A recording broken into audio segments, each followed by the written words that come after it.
Sobre fundo grafite, um triângulo branco à esquerda com a palavra graduação. Disciplina Aprendizado de Máquinas. Olá, eu sou o professor José Avelino Placa e nós vamos iniciar hoje a videoaula número 6 de Aprendizado de Máquinas. O tema da aula de hoje é aprendizado probabilístico. No estúdio da Univesp, o professor José Avelino Placa está atrás de um púlpito. À direita dele, o fundo amadeirado com a projeção de slides. No primeiro, o nome da disciplina e o tema da aula, aprendizado probabilístico. A gente vai seguir os seguintes tópicos, vamos falar um pouco sobre os paradigmas de aprendizado de máquina, falar sobre os métodos bayesianos, o teorema de Bayes, aprendizado bayesiano, classificador Navier-Bayes, um exemplo dessa aplicação, que é o problema da balança, e fazer uma análise do algoritmo. Bom, antes da gente entrar com o método bayesiano, vamos dar uma repassada nos principais paradigmas que existem de aprendizado de máquina. Lembrando que o aprendizado de máquina é uma técnica que permite a construção de modelos que realizem tarefas normalmente repetitivas, né? Onde, numa fase inicial, o meu modelo aprende como realizar essas tarefas e depois eu uso esses modelos para que ele possa realizar classificações, por exemplo, né, em função de novos casos que forem surgindo.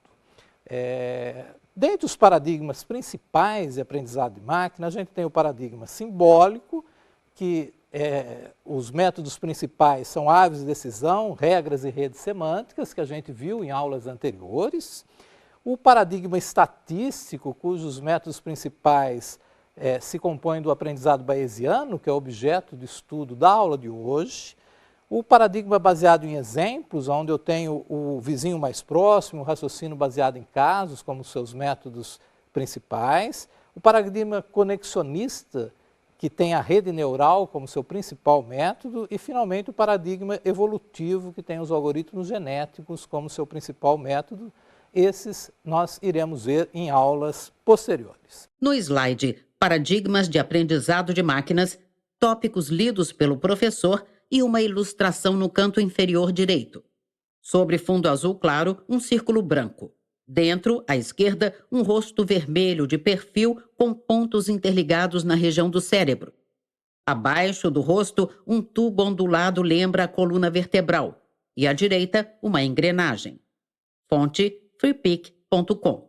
Bom, vamos falar rapidamente sobre cada um deles. O paradigma simbólico é representado por uma árvore de decisão ou um conjunto de regras de decisão, a gente viu em aulas anteriores, né, onde eu construo uma estrutura de árvore, onde cada nó da árvore é uma decisão que vai me restringir o meu universo de atributos que eu tenho para identificar uma classe, e na medida que eu caminho na minha árvore até chegar no nó folha, eu tenho possibilidade de identificar a classe correspondente para aquele exercício que eu estou trabalhando. As árvores de decisão, regras de decisão, são uma técnica muito utilizada para tarefas de classificação e muito simples de implementar. No slide explicado com o título Paradigmas de Aprendizado de Máquinas, o subtítulo Simbólico e um texto. Neste paradigma, um conceito é representado em uma estrutura simbólica e o aprendizado é realizado através da apresentação de exemplos e contra-exemplos deste conceito. As estruturas simbólicas estão tipicamente representadas em alguma expressão lógica, como, por exemplo, regras de produção.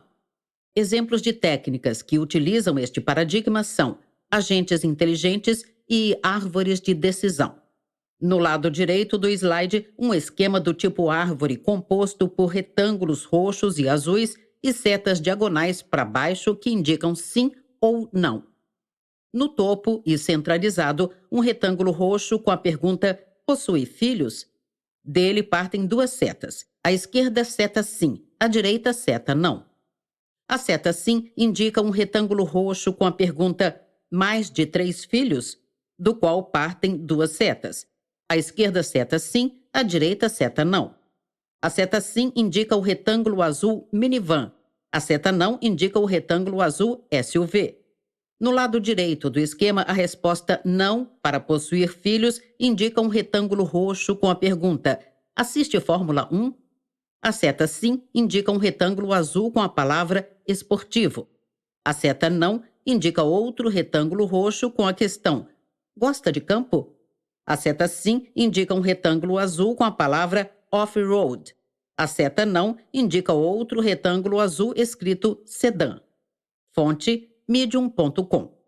O paradigma estatístico, que é o que nós vamos ver na aula de hoje, ele é mais adaptado para várias situações da vida real, onde eu não tenho tanta certeza sobre a ocorrência de determinados atributos no meu espaço amostral que possam permitir que eu identifique a qual classe aquela amostra, pertence. Novo slide com o título Paradigmas de Aprendizado de Máquinas, o subtítulo Estatístico e um texto. No paradigma estatístico, é utilizado um modelo estatístico que encontre uma hipótese que possua uma boa aproximação do conceito a ser induzido. O aprendizado consiste em encontrar os melhores parâmetros para o modelo. Estes modelos podem ser paramétricos, quando fazem alguma suposição sobre a distribuição dos dados, ou podem ser não paramétricos, quando não fazem suposição sobre a distribuição dos dados. Dentre os modelos estatísticos utilizados em aprendizagem de máquina, podemos destacar os modelos bayesianos. No lado direito do slide, um esquema de formas ovais e setas. Na parte superior esquerda, a elipse amarela, roubo.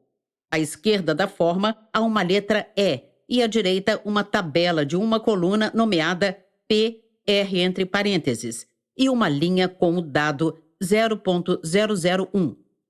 Na parte superior direita do esquema, a elipse branca terremoto com uma tabela de uma coluna nomeada PT entre parênteses e uma linha com o dado 0.002. De cada elipse superior parte uma seta diagonal para baixo. Ambas indicam a elipse branca centralizada abaixo, alarme. Ao lado esquerdo de alarme, a fórmula P, abre parêntese, João liga, barra vertical, roubo, fecha parêntese. Ao lado direito de alarme, uma tabela de 3 colunas, R, T e P, A entre parênteses. Linha 1, R, V, E, V, P de A, 0.95. Linha 2, R, V, E, F, P de A, 0.94. Linha 3, R, F, E, V, P de A 0.29.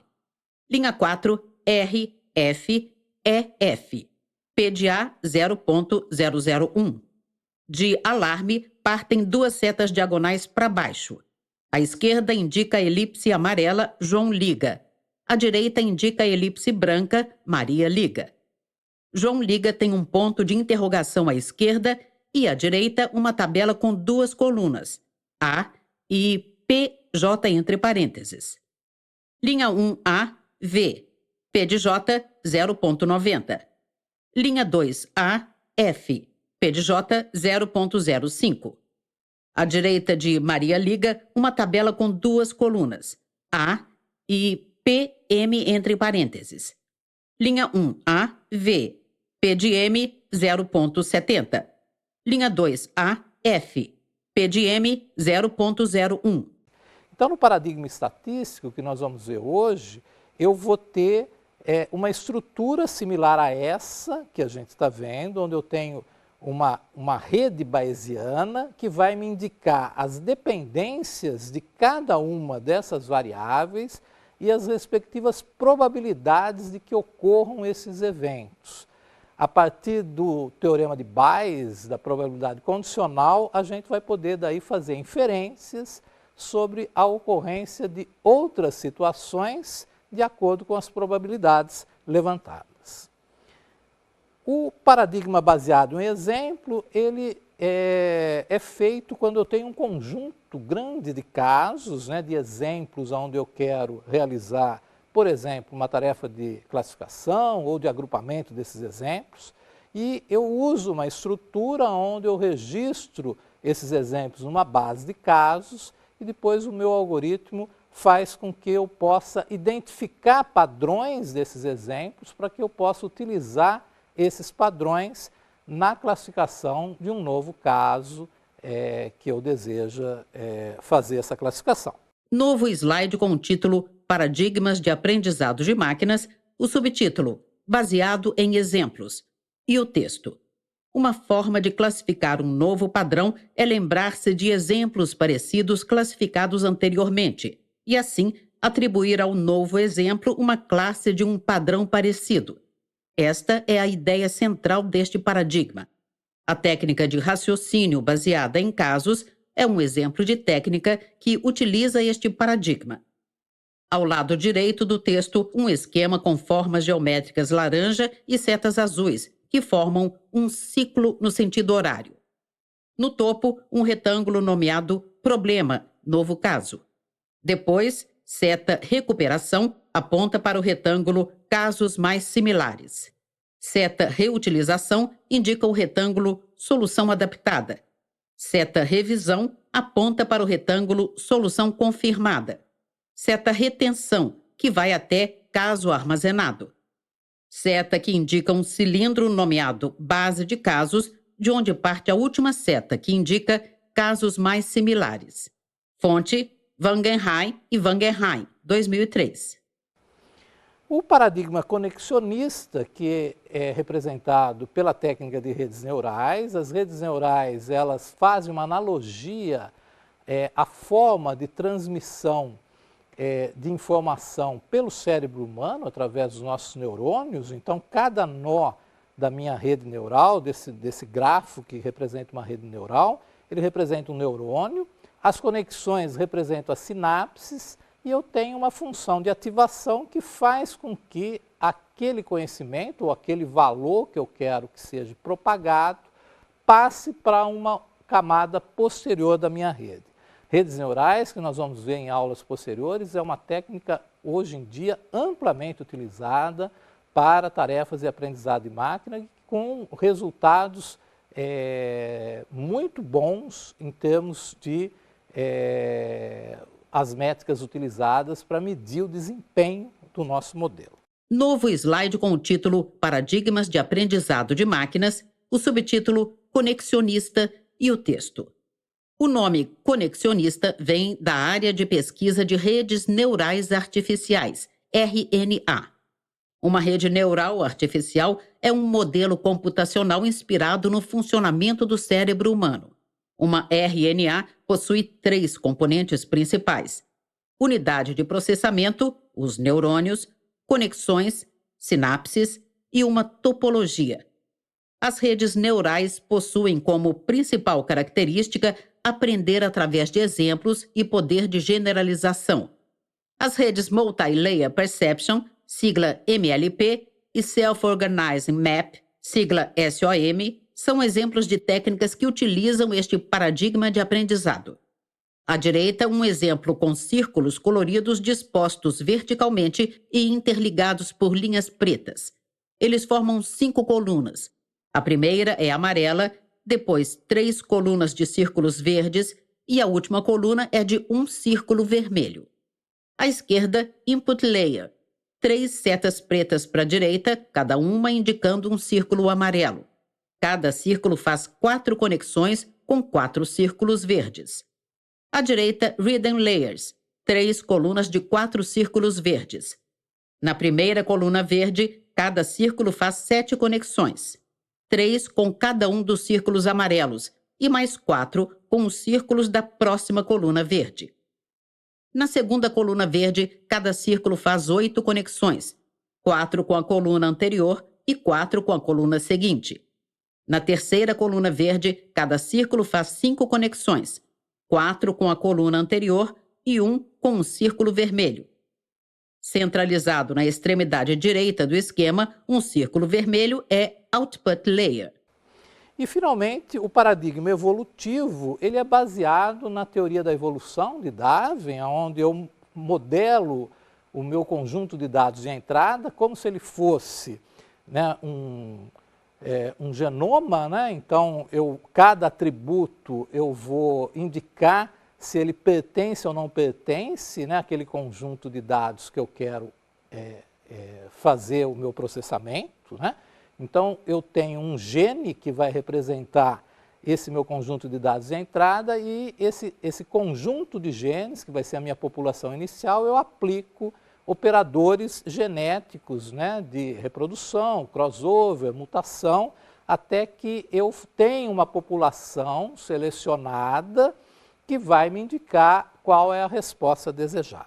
Novo slide com o título Paradigmas de Aprendizado de Máquinas, o subtítulo Evolutivo e o texto. Este paradigma foi inspirado na teoria da evolução das espécies de Charles Darwin. O algoritmo inicia com uma população de indivíduos, onde cada indivíduo representa uma possível solução. Os indivíduos competem entre si. Os indivíduos com menor desempenho são descartados. E os indivíduos com melhores desempenhos são selecionados para reprodução, crossover. Os novos indivíduos gerados podem ou não sofrer mutação. A população evolui através de várias gerações, até que uma solução ótima seja encontrada. Algoritmos genéticos e programação genética são exemplos de técnicas que utilizam este paradigma. No lado direito do slide, um esquema com formas geométricas coloridas e setas pretas. No canto superior esquerdo, um retângulo vermelho é população inicial, de onde parte uma seta diagonal para a direita e para baixo, que indica uma elipse azul nomeada avaliação. Na parte inferior do esquema, um ciclo em sentido horário conecta 3 elipses azuis: avaliação, seleção, reprodução, e um retângulo amarelo, que é população atual. De população atual, uma seta fecha o ciclo novamente em avaliação. De avaliação parte uma seta na diagonal para cima que indica um retângulo verde no canto superior direito, escrito população final. Bom, vamos entrar então no tópico da aula de hoje, que são os métodos bayesianos.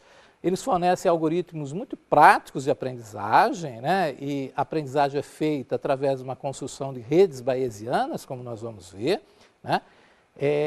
Eles vão combinar o conhecimento a priori, que é aquela probabilidade incondicional, que eu já conheço da ocorrência de determinados eventos, com dados de observação e as probabilidades condicionais, que seria a probabilidade de ocorrer um evento A, dado que ocorre um evento B. A gente pode citar vários exemplos de situações de probabilidade condicional, né? Eu posso ter uma probabilidade condicional numa amostra, né, onde eu vou jogar 2 vezes uma moeda e eu quero saber a probabilidade de eu ter 3 lançamentos de moeda, onde 2 são cara, dado que o primeiro lançamento é uma cara, né? Isso seria uma situação de probabilidade condicional, onde eu vou calcular a probabilidade da ocorrência de determinado evento, sabendo que houve já a ocorrência de um evento anterior. No slide explicado, com o título Métodos Bayesianos, uma informação adicional.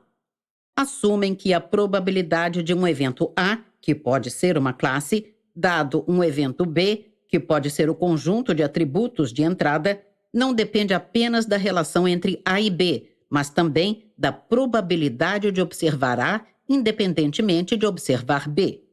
Referência Mitchell, 1997. Bom,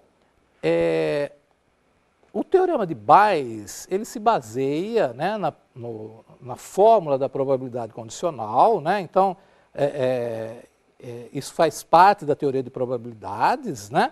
Onde num espaço amostral, qualquer evento tem uma probabilidade que é sempre maior ou igual a 0, né? Na verdade, a minha probabilidade ela varia de 0 a 1, né? Onde 0 é a certeza da não ocorrência do evento e 1 é a certeza da ocorrência do evento, né? Eu tenho um espaço amostral, onde a probabilidade de todo espaço amostral sempre vai ser 1, e as regras da probabilidade que nós vamos usar, né? Uma delas é que a probabilidade de 2 eventos disjuntos, né? A probabilidade da união desses 2 eventos, né? De A ou B, é a probabilidade de A mais a probabilidade de B. A probabilidade condicional, a regra dela, né, é P de A dado B, é P de A interseção B dividido por P de B, ou seja, a probabilidade da ocorrência de um evento A dado o evento B é a probabilidade conjunta da ocorrência de A e B dividido pela probabilidade de B. A partir daí, o teorema de Bayes permite que eu utilize qualquer uma dessas três equações, principalmente a equação do meio, né? Uma vez que a probabilidade de A interseção B é a mesma coisa que a probabilidade de B interseção A, então eu tenho que a probabilidade de A dado B vezes a probabilidade de B é a mesma coisa que a probabilidade de B dado A vezes a probabilidade de A. Ou seja, isso vai permitir que, uma vez conhecendo uma probabilidade condicional de uma classe para um dado atributo, eu também posso calcular o contrário, a probabilidade de um dado atributo para a classe. No slide Teorema de Bayes, as fórmulas citadas. Axiomas de Kolmogorov. P, abre parêntese, E, fecha parêntese, maior ou igual 0. Se ômega maiúsculo é o espaço de eventos, então P, abre parêntese, ômega, fecha parêntese, igual 1. Se A e B são eventos disjuntos, então P, abre parêntese, A união B, fecha parêntese, igual P, abre parêntese, A, fecha parêntese, mais P, abre parêntese, B, fecha parêntese. O símbolo de união é semelhante à letra U. Probabilidade condicional. P, abre parêntese, A, barra vertical, B, fecha parêntese, igual. Fração com numerador. P, abre parêntese, A interseção B, dividido por P de B. E denominador P, abre parêntese, B, fecha parêntese. O símbolo de interseção é semelhante à letra U com a concavidade virada para baixo. Teorema de Bayes. P, abre parêntese, A interseção B, fecha parêntese, igual P, abre parêntese, B interseção A, fecha parêntese. P, abre parêntese, A, barra vertical, B, fecha parêntese, P, abre parêntese, B, fecha parêntese, igual. P, abre parêntese, A interseção B, fecha parêntese, igual. P, abre parêntese, B, barra vertical, A, fecha parêntese, P, abre parêntese, A, fecha parêntese. P, abre parêntese, A, barra vertical, B, fecha parêntese, igual. Fração com numerador P, abre parêntese, B, barra vertical, A, fecha parêntese, P, abre parêntese, A, fecha parêntese. E denominador P, abre parêntese, B, fecha parêntese. Lei da probabilidade total. P, abre parêntese, A, fecha parêntese, igual. Somatória de P, abre parêntese, A, barra vertical, B índice I, fecha parêntese, onde I varia de 1 até N, vezes P, abre parêntese, B índice I, fecha parêntese. Abaixo, um retângulo nomeado ômega dividido em partes irregulares nomeadas A índice 1, A índice 2, A índice 3, A índice 4, A índice 5, A índice 6, A índice 7, reticências, A índice N. No centro do retângulo, uma elipse de contorno vermelho e rachurada nomeada B, que engloba alguma área de todas as partes de ômega. Bom, como que a gente pode enxergar a aplicação do teorema de Bayes, né? Vamos imaginar que eu tenho um conjunto, né, de exemplos, né, de dados, onde eu tenho bolinhas vermelhas e bolinhas verdes, né? E aí a minha tarefa é classificar esse conjunto se eu tenho um novo dado, que ele vai ser vermelho ou verde.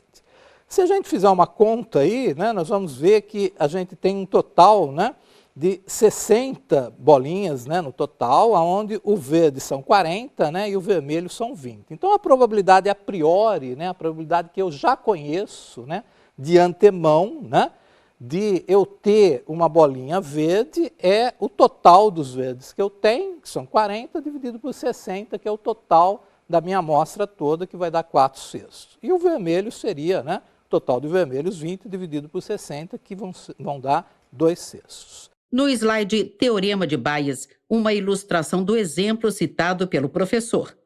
Sobre fundo branco, 20 bolinhas vermelhas agrupadas à esquerda e 40 bolinhas verdes agrupadas à direita. Abaixo da figura, o texto. Os objetos podem ser classificados em vermelho ou verde. Como há mais objetos verdes que vermelhos, a probabilidade a priori é que um novo objeto seja verde. Probabilidade a priori de verde igual número de objetos verdes dividido pelo número total de objetos, igual 40 sobre 60, igual 4/6. Probabilidade a priori de vermelho igual número de objetos vermelhos dividido pelo número total de objetos, igual 20 sobre 60, igual 2/6. No slide seguinte, repete-se a ilustração das bolinhas vermelhas e verdes, mas há uma bolinha branca entre elas. Dentro de uma circunferência preta estão 3 bolinhas vermelhas, a bolinha branca e uma bolinha verde. O que eu desejo fazer numa situação dessa? Dado um novo caso, dado uma nova bolinha, eu quero saber qual a probabilidade dela ser vermelha ou dela ser verde. Então, esse novo objeto, né, que está colocado no gráfico como uma bolinha branca, né, a gente vai identificar ele pelos objetos que estão mais próximos dele, né, e poder usar a seguinte estratégia, né? Se ele tiver mais próximo, né, de objetos parecidos, então ele deve ser parecido com esse objeto onde ele está mais próximo. Abaixo da figura com as bolinhas, os tópicos. Como os objetos estão agrupados, é razoável considerar que quanto mais objetos de uma classe parecidos com X, maior a chance de X ser daquela classe. Vamos considerar o parecido pelo círculo na figura, está dentro do círculo, e calcular a probabilidade. Probabilidade de parecido, dado que é verde, igual número de objetos verdes no círculo dividido pelo número total de verdes, igual 1 sobre 40. Probabilidade de parecido, dado que é vermelho, igual número de objetos vermelhos no círculo dividido pelo número total de vermelhos, igual 3 sobre 20. No lado direito do slide, uma fórmula e 2 cálculos. Fórmula: P, abre parêntese, A barra vertical, B igual fração com numerador P, abre parêntese, A interseção B, fecha parêntese. E denominador P, abre parêntese, B, fecha parêntese. Primeiro cálculo. P, entre parênteses, novo objeto ser verde, igual 4 sobre 6 vezes 1 sobre 40, igual 1 sobre 60.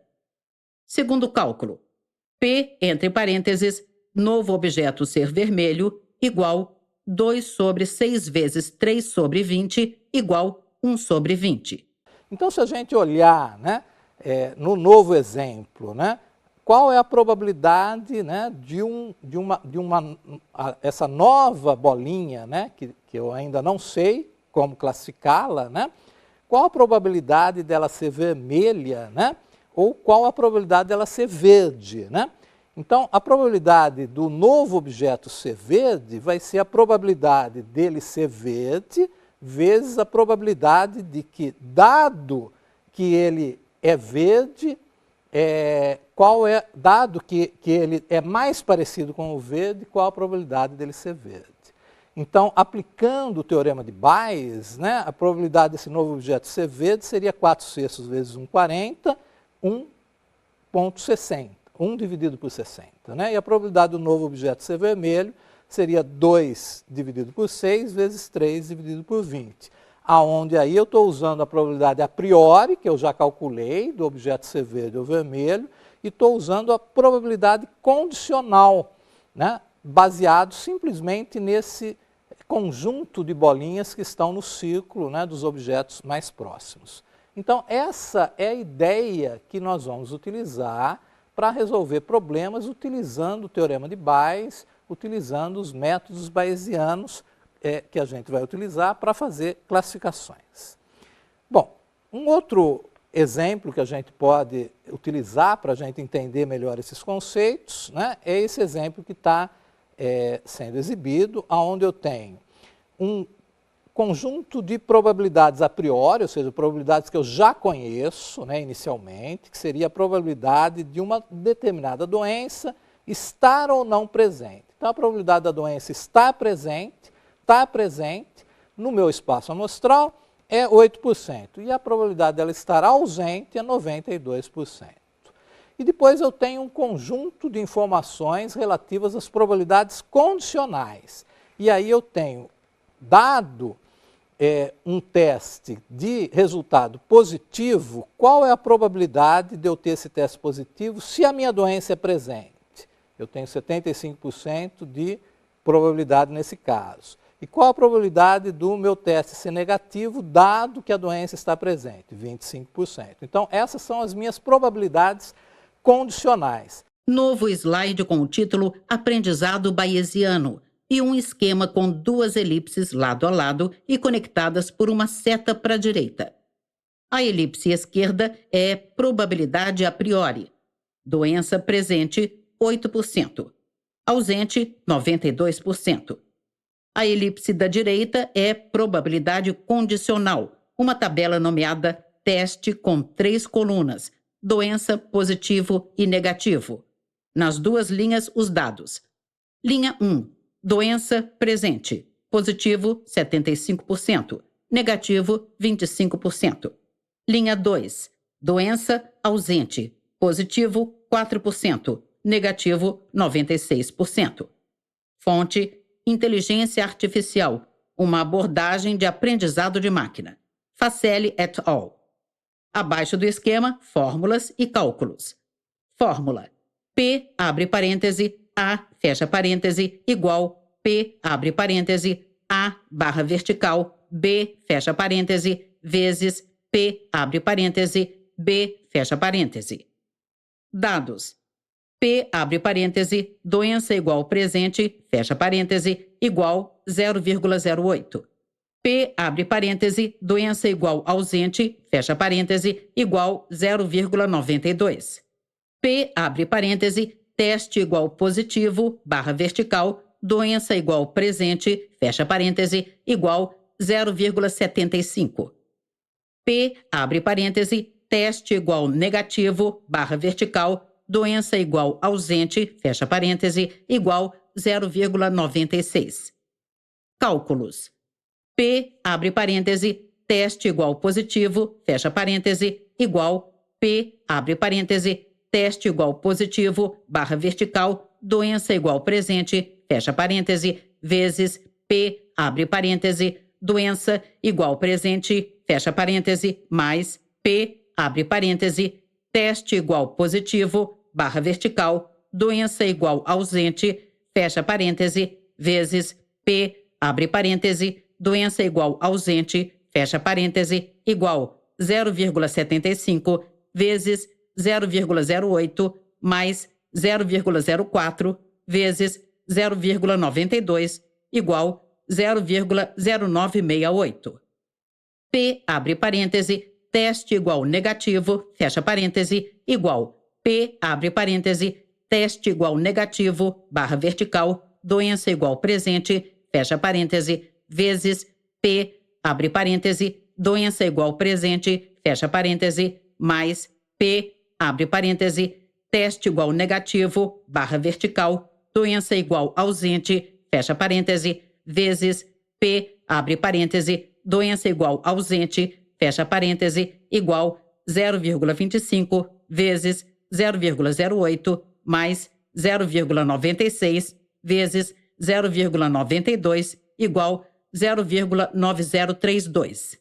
Aplicando a regra de Bayes, né, P de A é igual a P de A dado B vezes P de B, eu tenho condição de calcular, usando já as informações que a gente já conhece, né? A probabilidade da doença ser presente é a probabilidade a priori, 0,08, né, que é o 8%. A probabilidade da doença ser ausente é 0,092, 90%. Né? Eu tenho como já inferida a minha tabela de probabilidade condicional, que a probabilidade do teste ser positivo, dado que eu tenho a doença, né? Olhando lá na tabela, 0,75, 75%, e a probabilidade do teste ser negativo, dado que a doença é ausente, 96%, 0,96%. Com isso, eu tenho condição de calcular, por exemplo, né, qual a probabilidade do teste, um teste qualquer de uma nova amostra ser positivo. Essa probabilidade é a probabilidade do teste positivo, dado que a doença está presente, vezes a doença presente, mais a outra situação, o teste ser positivo, dado que a doença está ausente, vezes a probabilidade da doença estar ausente. E aí eu tenho esse valor de 0,0968. A mesma coisa, um novo teste ser negativo vai me dar 0,9032. Então, um novo exemplo tem mais probabilidade do teste ser negativo. Né? Eu posso também, né, responder casos desse tipo. Né? O teste do paciente foi positivo. Eu posso concluir que o paciente está doente? Então, novamente, utilizando as probabilidades, a probabilidade da doença, dado que o teste é positivo, é o que eu quero calcular, né? A gente pode pensar que qualquer exemplo, né, de pertencer a uma classe YI, ele é a soma das probabilidades de cada uma das classes que eu tenho, e aí nós podemos usar a regra de pegar a maior probabilidade das classes que eu estou analisando, isso seria a hipótese mais provável, e eu calculo a probabilidade da doença estar presente, dado que o teste é positivo, e a probabilidade da doença estar ausente, dado que o teste é positivo. Aplicando as fórmulas e os valores respectivos, a gente vai chegar em 0,06 para a doença estar presente. Ou seja, nesse caso, a resposta é: o paciente deve estar doente. No slide Aprendizado Bayesiano Aplicação, um esquema de retângulos azuis com frases e fórmulas conectados por setas amarelas. Novo caso. O teste do paciente foi positivo. Podemos concluir que o paciente está doente? P, abre parêntese, doença igual presente, barra vertical, teste igual positivo, fecha parêntese, ponto de interrogação. P, abre parêntese, YI, barra vertical X, fecha parêntese, igual probabilidade de um exemplo X pertencer à classe YI. Método MAP. Y índice MAP igual arg índice max subíndice I vezes P, abre parêntese, Y índice I, barra vertical, X, fecha parêntese. Função discriminante. P, abre parêntese, Y índice I, barra vertical, X, fecha parêntese, igual. Fração com numerador P, abre parêntese, Y índice I, fecha parêntese, P, abre parêntese, X, barra vertical, Y índice I, fecha parêntese. E denominador P, abre parêntese, X, fecha parêntese. Hipótese mais provável. H índice MV igual arg índice max subíndice I, P, abre parêntese, X, barra vertical, Y índice I, fecha parêntese. Uma seta para baixo aponta para um novo retângulo com os cálculos. P, abre parêntese, doença igual presente, barra vertical, teste igual positivo, fecha parêntese, igual P, abre parêntese, doença igual presente, fecha parêntese, vezes P, abre parêntese, teste igual positivo, barra vertical, doença igual presente, fecha parêntese, igual 0,08 vezes 0,75 igual 0,06. P, abre parêntese, doença igual ausente, barra vertical, teste igual positivo, fecha parêntese, igual. P, abre parêntese, doença igual ausente, fecha parêntese, vezes P, abre parêntese, teste igual positivo, barra vertical, doença igual ausente, fecha parêntese, igual 0,92 vezes 0,04 igual 0,0368. Paciente doente. O classificador naive Bayes, né, ele vem do teorema de Bayes, né, utilizando, né, o fato de que quando eu tenho, né, um conjunto de atributos, a probabilidade de eu, no exemplo, pertencer a uma dada classe, a probabilidade condicional, né, dessa classe estar presente para cada um dos atributos que eu tenho do meu exemplo. Novo slide com o título Classificador Navbase e as informações. Para um conjunto de atributos de um exemplo independentes entre si, P, abre parêntese, x barra vertical, y índice i, fecha parêntese, igual P, abre parêntese, x elevado a 1, barra vertical, y índice i, fecha parêntese, x, reticências, xp, abre parêntese, x elevado a d, barra vertical, y índice i, fecha parêntese. Onde x elevado a j é o jésimo atributo do exemplo x. Uma seta para baixo indica duas fórmulas. Primeira fórmula. P, abre parêntese, y índice i, barra vertical, x, fecha parêntese, símbolo de proporcional, P, abre parêntese, y índice i, fecha parêntese, vezes produtório de P, abre parêntese, x elevado a j, barra vertical, y índice i, fecha parêntese, com j variando de 1 até d. Segunda fórmula. Y índice MAP igual arg índice max subíndice I, P, abre parêntese, Y índice I, barra vertical, X, fecha parêntese. À direita das fórmulas, retrato de um homem branco de cabelo curto e escuro com a legenda Classificador Navbase. Na parte inferior do slide, outras duas fórmulas. Fórmula do Navbase.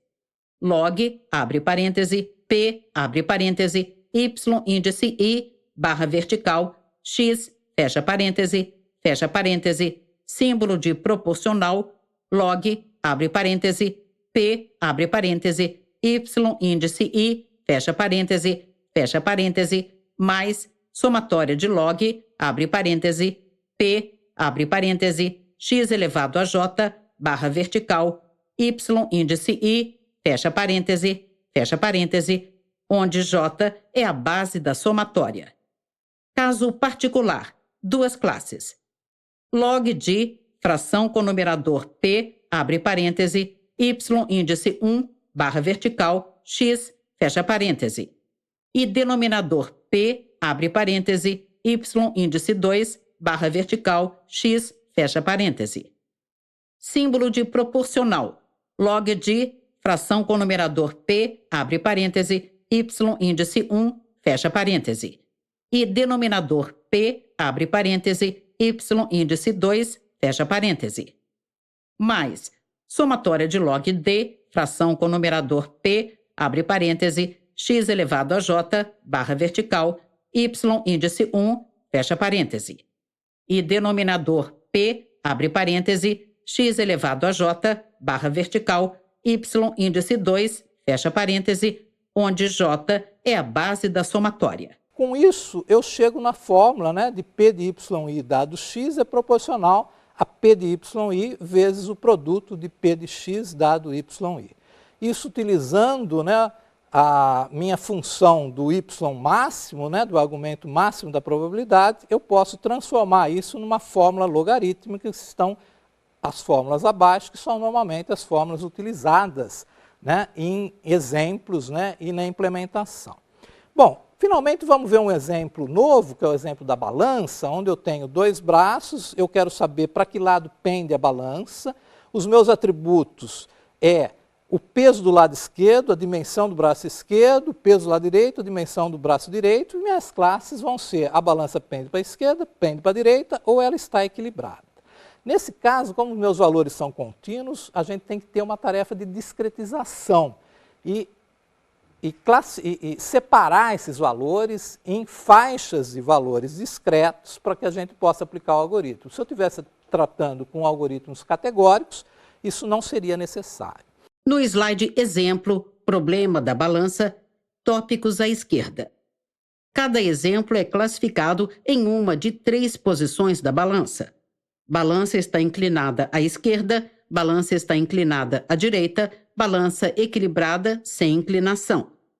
Atributos: peso do lado esquerdo, dimensão do braço esquerdo, peso do lado direito, dimensão do braço direito. Para encontrar uma classe, procura-se o maior valor entre distância esquerda vezes peso esquerdo e distância direita vezes peso direito. Domínio dos atributos. Abre chave 1, 2, 3, 4, 5, fecha chave. Conjunto de dados, 625 exemplos. No lado esquerdo do slide, ilustração de uma balança de pratos, com o prato esquerdo mais baixo que o direito. Acima do prato esquerdo, o escrito distância esquerda. Dentro do prato, uma bola grande e abaixo do prato, o escrito peso esquerdo. Acima do prato direito, o escrito distância direita. Dentro do prato, uma bola pequena e abaixo do prato, o escrito peso direito. Aí eu tenho o meu conjunto de dados, onde eu tenho para cada uma das classes e para cada atributo a quantidade dos valores em 5 faixas de classificação e também o valor da média e do desvio padrão para cada um desses casos. Novo slide com uma tabela nomeada Distribuição dos valores dos atributos por classe, dividida em 2 colunas principais: distribuição normal e discretização. As linhas são agrupadas em 4 blocos horizontais. A coluna distribuição normal é subdividida em 3 colunas. A primeira, que varia a cada bloco de linhas, e as seguintes, que são nomeadas média e desvio padrão. A coluna discretização é subdividida em 5 colunas: V1, V2, V3, V4 e V5. Bloco 1. A primeira coluna de distribuição normal é peso esquerdo. Linha 1. Balanceada, média 2,938. Desvio padrão 1,42. V1, 10. V2, 11. V3, 9. V4, 10. V5, 9. Linha 2. Esquerda. Média 3,611. Desvio padrão 1,23. V1, 17. V2, 43. V3, 63. V4, 77. V5, 88. Linha 3. Direita. Média 2,399.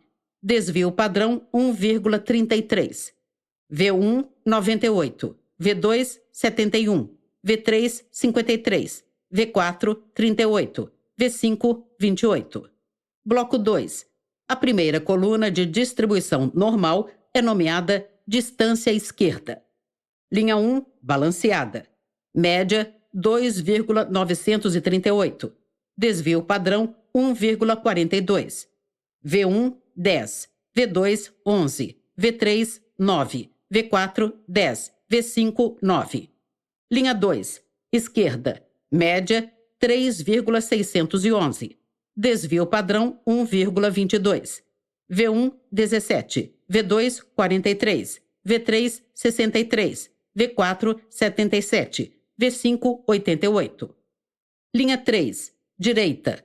Média 2,399. Desvio padrão 1,33.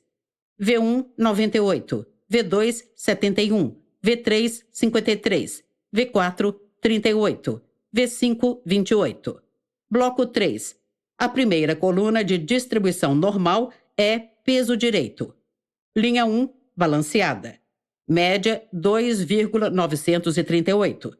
Desvio padrão 1,42. V1, 10. V2, 11. V3, 9. V4, 10. V5, 9. Linha 2, esquerda. Média 2,399. Desvio padrão 1,33. V1, 98. V2, 71. V3, 53. V4, 38. V5, 28. Linha 3, direita. Média 3,611. Desvio padrão 1,22. V1, 17. V2, 43. V3, 63. V4, 77. V5, 88. Bloco 4. Primeira coluna de distribuição normal é distância direita. Linha 1, balanceada. Média 2,938. Desvio padrão 1,42. V1, 10. V2, 11. V3, 9, V4, 10, V5, 9. Linha 2, esquerda, média 2,399. Desvio padrão 1,33. V1, 98. V2, 71. V3, 53. V4, 38. V5, 28. Linha 3, direita, média 3,611. Desvio padrão 1,22. V1, 17. V2, 43. V3, 63. V4, 77. V5, 88. No lado direito do slide, um retângulo com o texto. Nesse exemplo, todos os atributos são numéricos. Vamos assumir a hipótese de que eles são normalmente distribuídos. Calculando a média e o desvio padrão e assumindo K igual min, abre parêntese, 10, ponto e vírgula, número de valores diferentes, fecha parêntese, obtemos 5 intervalos. Abaixo, uma tabela com 3 colunas, balanceada, esquerda e direita, e 2 linhas nomeadas, contagem e P classe entre parênteses. Linha 1, contagem, balanceada 49, esquerda 288, direita 288. Linha 2, P de classe, balanceada 0,078, esquerda 0,461, direita 0,461. Eu tenho já um total, né, distribuído aí de exemplos, onde eu tenho 288 à esquerda e 288 à direita, né, ou seja, está equilibrado, e os outros 49 balanceado, e a probabilidade respectiva de cada um, para pertencer a cada classe, que obviamente essa soma tem que dar 1. Né? Aqui a gente tem o gráfico, né, desse exemplo, então a gente vê que no caso do peso esquerdo, né, e do braço esquerdo, os exemplos, né, que pendem para o lado esquerdo vão aumentando, né, e o contrário acontece no lado direito.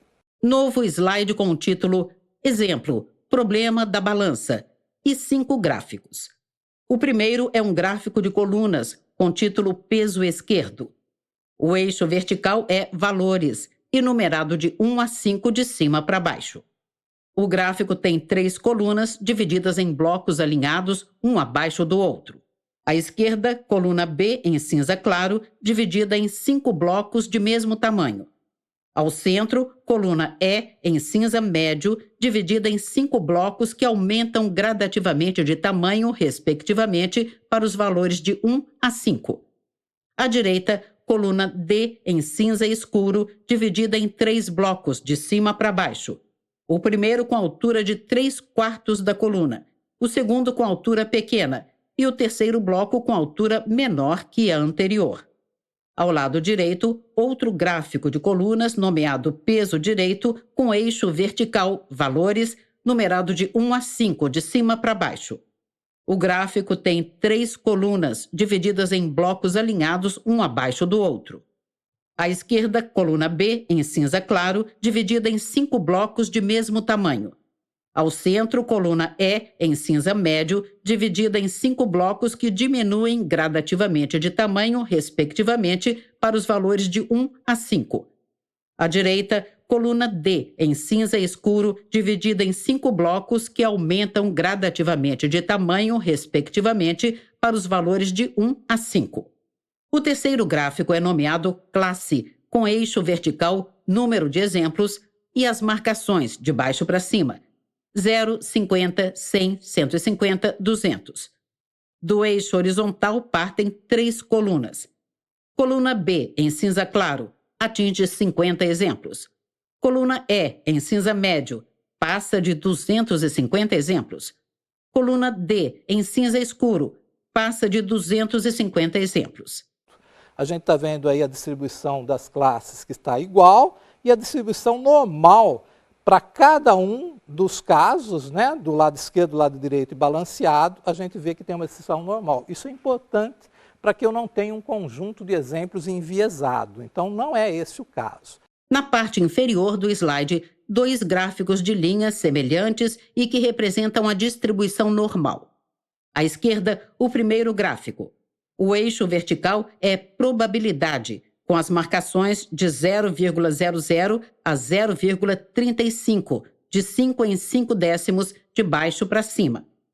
O eixo horizontal representa peso esquerdo e tem as marcações da esquerda para a direita. -2, 0, 2, 4, 6, 8. 3 linhas em formato de sino. Iniciam na probabilidade 0,00, ascendem acima de 0,25 e declinam de volta para 0. Cada linha tem uma tonalidade de cinza e representam B, E e D. À direita repete-se o mesmo gráfico, mas o eixo horizontal é nomeado peso direito. Fonte: Inteligência Artificial, uma abordagem de aprendizado de máquina. Facelli et al. E aí, se eu tenho um novo exemplo, né? Por exemplo, peso esquerdo igual a 3, a distância esquerda igual a 2, peso direito igual a 1, a distância direita igual a 3. Se a gente simplesmente, né, aplicar essa regra, né, 3 vezes 2 é maior que 1 vezes 3, a balança vai pender para a esquerda naturalmente. Se eu utilizar as fórmulas do Navier-Bayes, né, eu vou ter esses valores, a probabilidade desse novo exemplo, né, da classe C à esquerda é 0,71, que é o valor maior perante as outras opções. E aí está o cálculo utilizando, né, as funções logarítmicas. No slide com o título Exemplo, Problema da Balança, as informações. Supondo um novo exemplo X com os valores peso esquerdo igual 3, distância esquerda igual 2, peso direito igual 1 e distância direita igual 3. Neste caso, a balança está para a esquerda, pois 3 vezes 2 maior que 1 vezes 3. Utilizando o NB, P, abre parêntese, classe igual, esquerda, barra vertical, X, fecha parêntese, igual 0,71. P, abre parêntese, classe igual, direita, barra vertical, X, fecha parêntese, igual 0,20. P, abre parêntese, classe igual, balanceada, barra vertical, X, fecha parêntese, igual 0,09. Abaixo um retângulo branco com cálculos. Log de P, abre parêntese, classe igual, esquerda, barra vertical, X, fecha parêntese, igual. Log de P, abre parêntese, classe igual, esquerda, fecha parêntese, mais, log de P, abre parêntese, peso esquerdo igual 3, barra vertical, classe igual esquerda, fecha parêntese. Mais, log de P, abre parêntese, distância esquerda igual 2, barra vertical, classe igual esquerda, fecha parêntese, mais, log de P, abre parêntese, peso direito igual 1, barra vertical, classe igual esquerda, fecha parêntese. Mais, log de P, abre parêntese, distância direita igual 3, barra vertical, classe igual esquerda, fecha parêntese, igual. Log de, abre parêntese, 0,461, fecha parêntese, mais log de, abre parêntese, 63 sobre 288, fecha parêntese, mais log de, abre parêntese, 43 sobre 288, fecha parêntese, mais log de, abre parêntese, 98 sobre 288, fecha parêntese, mais log de, abre parêntese, 53 sobre 288, fecha parêntese. Igual menos 3,03. Bom, finalmente, né, a análise do algoritmo, né, a gente vai ver que é um algoritmo de fácil implementação, né, um algoritmo que consegue traduzir mais as situações da vida real, né, porque ele leva em conta essas probabilidades de ocorrência. Numa situação real, eu nunca tenho 100% de certeza em determinadas situações, né? Ele é robusto, né, na questão da presença de ruídos, ou seja, nem sempre eu tenho todos os valores necessários, né, para o cálculo, né, das probabilidades, né? É de fácil compreensão, né? E alguns aspectos negativos é a questão do tratamento dos atributos com valores contínuos, como a gente viu naquele exemplo da balança, né? Eu tenho que fazer uma discretização antes, né? E em alguns casos, né, o impacto das variáveis irrelevantes, aquelas que não contribuem para o algoritmo, ela deve ser levada em conta sob pena, né, de comprometer o desempenho do algoritmo. No slide explicado com o título Navier-Bayes, análise do algoritmo, alguns aspectos positivos adicionais. Todas as probabilidades da equação podem ser calculadas a partir de um conjunto de treinamento em uma única passagem. Navier-Bayes. Algoritmo Navier-Bayes tem bom desempenho em uma grande variedade de domínios. Então, chegamos ao final da aula de hoje. Até a próxima aula. Sobre fundo branco, 2 retângulos vinho e cinza sobrepostos alternam-se nas laterais. No centro da tela, os créditos em letras pretas. Governo do Estado de São Paulo, Secretaria de Ciência, Tecnologia e Inovação, Universidade Virtual do Estado de São Paulo, Univesp, Presidente Rodolfo Jardim de Azevedo, Diretora Acadêmica Simone Telles. Audiodescrição, Núcleo de Acessibilidade Flix, roteiro Ana Rafaela Chanes, revisão Keiko Trida, consultoria Sidney Tobias, gravação Leandro Ribeiro, narração Valéria Grilo. univesptv.com.br